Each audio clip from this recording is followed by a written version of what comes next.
Hi guys, and welcome to Armoury Antiques and Militaria and our YouTube channel.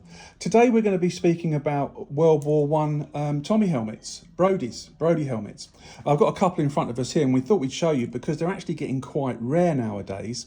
One of the first ones we've got is, I'll just move this one out of the way, is we've got an American version. This is a US Doughboy example in lovely original condition.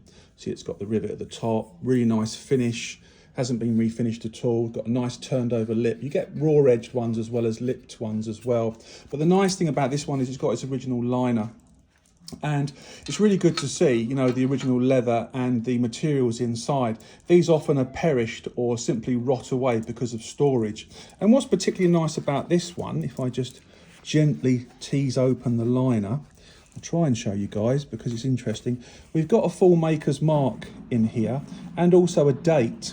I don't know if you can see that here. So 1918, this particular example, and it's got a manufacturer's mark as well, and the original chin strap fittings and liner.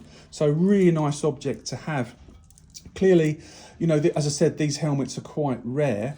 And to get the liners is just a nice bonus, but you've got to be so gentle with them because obviously over time, you know, these are over 100 years old, as you're well aware, that these deteriorate and they get crumbly. So you perhaps if you're going to display it on a mannequin or some sort of display head, what I tend to do in the shop certainly is just to put some bubble wrap very gently inside of the liner so that you can protect it and push it out a little bit very gently, but also rest it on the bubble wrap rather than perhaps if you put it on a display head or some other sort of display where you might catch it and rip the liner, and that would be heartbreaking, I guess, if you did that. Also, with these particular helmets, you want to look for any maker's marks, normally around where the strap supports are, around here. And you need a good eye and a glass really to look at marks that are on here. So we can see there's a mark here and a, can't see from the camera here, but there's a maker's mark there and some other information. And you might find some on the other side there as well. But anyway, all in all, this particular one, the American version that I've got in front of the camera here, very nice example.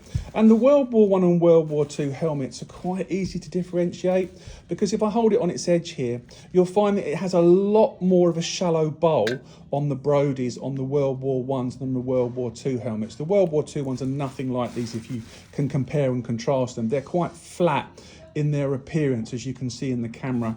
So let's get rid of this one for a second. Then we've got another one. Which we're very fortunate to have in the shop. We've got two at the moment. This one's a British one. Again, the profile, as you see, if I hold it up, is quite flat. It's not over bulbous on the top. Nice finish on this one. Really honest wear. And a really nice original one. Again, not raw edge, but with the fold over at the edges there. And if we look inside, you'll see this one's got the chin strap, but the liner's gone. This is more often the case, ladies and gentlemen, when you see these. But so nice to have the chin strap there. And also on this particular example, if we go around the edges nice and slowly, we'll find, oh yes, there you go.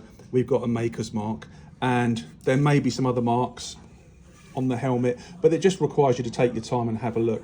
These helmets are really, really unusual to find in good condition, especially with original paintwork and honest sort of wear, which you've got on the top here. They're not easy to find and they're getting more and more expensive, as you appreciate. World War One items, I think, are going up in value all the time. It used to be the case, you know, with World War One medals and World War One items, nobody really sort of valued them in so much as financially, but I think now things have gone up and up and up, and certainly for a helmet like this you're looking at quite a few £100s to buy one. The American one I showed just a second ago sold this morning, first thing, as soon as I put it out, and the British one won't take long to sell either. We try to have these in the shop at Armoury Antiques and Militaria, so pay us a visit, come and have a look. I can't promise we'll have World War One ones in stock when you come because things go in and out all the time. But this is a good example, as is the American one, and they're rare. Give us a thumbs up. Put any comments down below if you'd like to ask any questions or have a chat about World War One helmets for the British and the Americans.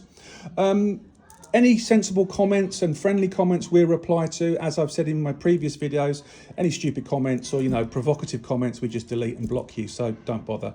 But we're more than happy to help people, more than happy to talk about items and perhaps verify what you've got as genuine.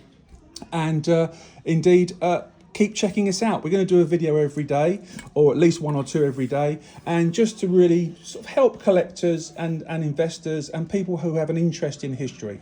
Now, this particular video is going to be dedicated to Hugo. Hugo's one of our very young collectors, very knowledgeable, knows his history, and he's a young man that collects all sorts of things that catches his eye, and rarely does he miss anything that he knows about. He's got great knowledge. So, hi Hugo, nice to speak to you, and nice to do a little review on some helmets for you. I'll do another one on side caps and also sort of soft material caps from World War I and World War II later on, so watch out for that one. But in the meantime, guys, thank you very much for watching. Give us a thumbs up and subscribe to our channel, and keep seeing the videos that we'll be releasing on a daily basis. Thanks, guys.